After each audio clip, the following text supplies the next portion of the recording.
si Bella, isa sa founder ng Unbeknown Hikers Group. Noong ika-11 ng Oktubre, nag-organisa ang Saikong Hong Kong OFW Group na pinangungunahan ni Kuya Fred Nicdao. Kami ay nakibahagi sa proyektong Amazing Walk para sa pagsalba sa Bethune House, na pansamantalang tirahan ng mga hindi mapalad na migranteng kababaihan dito sa Hong Kong.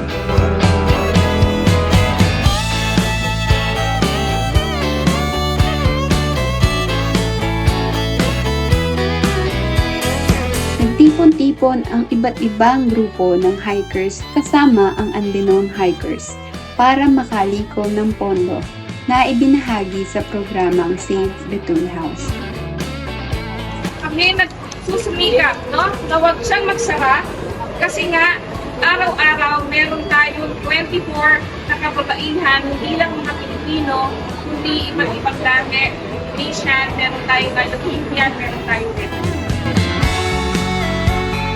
Kasama ang Executive Director ng Bethune House na si Ma'am Edwina Antonio na nagbigay ng kaunting mensahe bago nag-umpisa ang programa.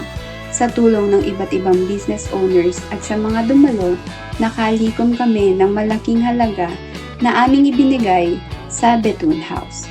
Nawa ay maging inspirasyon kami ng iba't ibang grupo para sa mga gawain ito at nagpapasalamat kami sa lahat ng nagbigay ng donasyon.